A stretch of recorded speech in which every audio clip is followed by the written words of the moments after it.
What's going on, guys? Welcome back and welcome to a video series that I'm hoping to keep doing throughout my career on law enforcement, just so you guys get a better knowledge of the law. Also, if it's a little echo in here, well, I'm sorry. So today, guys, for the purpose of this video, we are going to be talking about Georgia. Obviously, that's where I'm a police officer at. If this varies in your states or is any different anywhere else in other countries you're in, sorry, I can't really quote on it. All I know is Georgia law. Obviously, I know a little bit of national law, but for the basis of the video and everything I'm talking about, I'm a patrol officer, therefore it's going to be oriented to my state. However, it is cool things to know for the state of Georgia.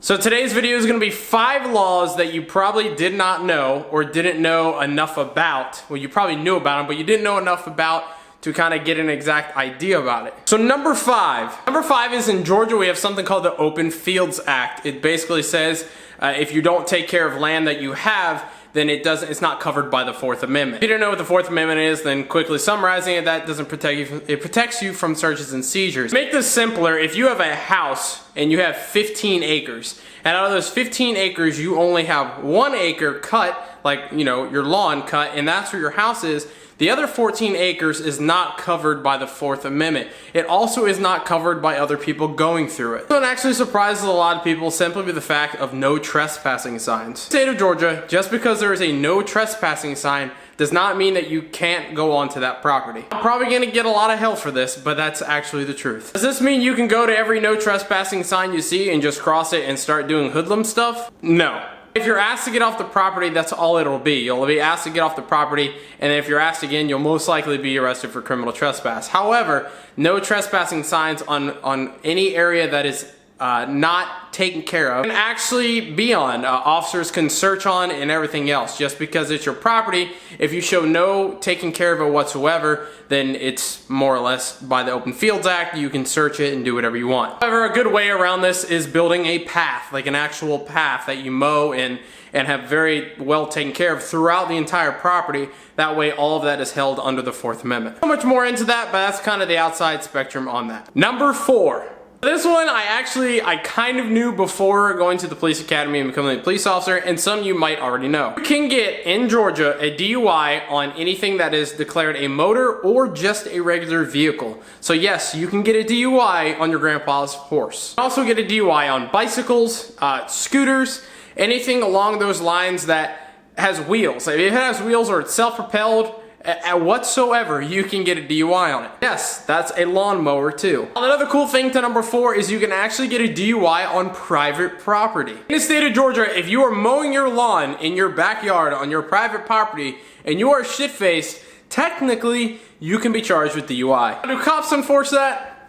Come on now, let's be realistic. We have a lot better things to do other than going to someone's back lawn to see if they're drinking a pack of Natty Light while driving their lawnmower. But you can be charged with it. So remember that. Number 3. Number 3 is something that I thought was really interesting. Well, number 3, 2, and 1 are all traffic related, so I thought they were interesting, period, because I like traffic. One thing I probably haven't told you guys, I'm really into traffic law. I find it really awesome to read and know about, so I'm trying to, knowledge myself, if you will, whatever the word I was supposed to use there, about as much traffic law as I can. So in Georgia, we have something which you probably have in all other states called the super speeder law. So a super speeder, I mean, it's self-explanatory. If you're going a super speed, you're gonna get probably a heavier ticket. That said, in Georgia, if you are on any road or highway in our state and you're going over 85 miles per hour, so that means 86 miles per hour, you can be charged with super speeder, which is an additional $200 on top of the ticket that you're already gonna get for going however much you were going with 86 or over the speed limit. Figure if you're in a 70 mile per hour zone and you're going 86, you're going 16 over the speed limit.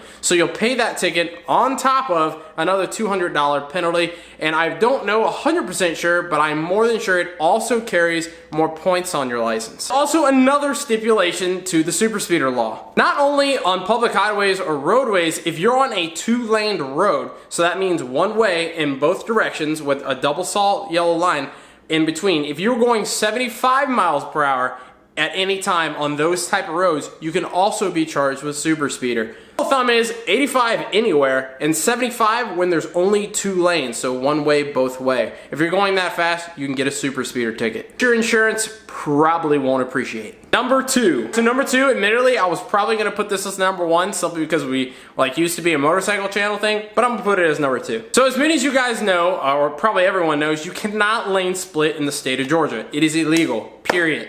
Done. But is it? In the state of Georgia, you can lane split on a motorcycle if you're a motorcycle cop. I know I got like a whole bunch of y'all's hopes up for a second there, and I just completely shatter them. Just drop them like a glass vase, like gone. In the state of Georgia, I can actually read it to you out of my code section book. You guys can't see it, but I'm gonna read this directly from my book. We have a code section A, B, and C. But C is specifically the one we're talking about. No person shall operate a motorcycle between lanes of traffic or between adjacent lines or rows of vehicles. Just below that in code section F, it says that subsections B and C B and C, which C is the one I just read to you guys, shall not apply to police officers in the performance of their official duties. So no, that does not mean on my off time I can go lane split in traffic. It has to be when if I am a motorcycle cop, I'm trying to get to a call or something like that, you are allowed to legally lane split.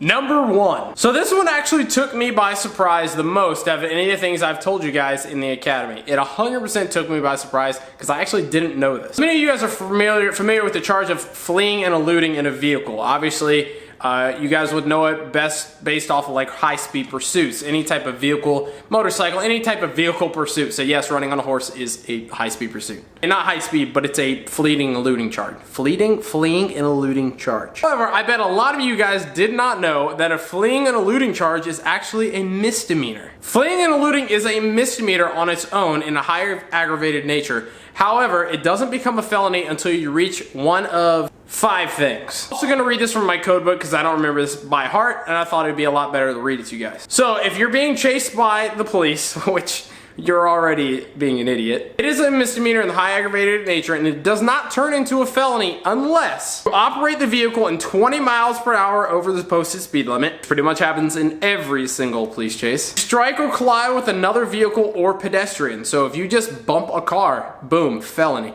Flees in traffic conditions which place the general public at risk of receiving serious injuries. That's a big one. Basically, unless you're on a deserted highway with absolutely no cars, no pedestrians, and no cross intersections whatsoever, I guess you're good. Pretty much that one's gonna nail every single chase you get in. Or you flat just leave the state. So at any time if you cross a state boundary, you've now made it a felony. However, section 4 pretty much clears up if you're ever endangering the public within the chase, you've pretty much made it a felony. And if you drive past somebody, you're pretty much endangering them. It can be articulated. And if you run stoplights, boom, that first stoplight you run, you've just endangered the public or a stop sign or anything along those lines. So this doesn't mean go get in a high-speed pursuit and only stay 19 over, because you're probably going to do something that you don't realize that you're gonna get it put as a felony. Anyways guys, that's it. I'm sorry I haven't been making videos very often. I will get a FanMail Friday put up this Friday. I promise you guys. I am an FTO right now, if you guys don't know what that is.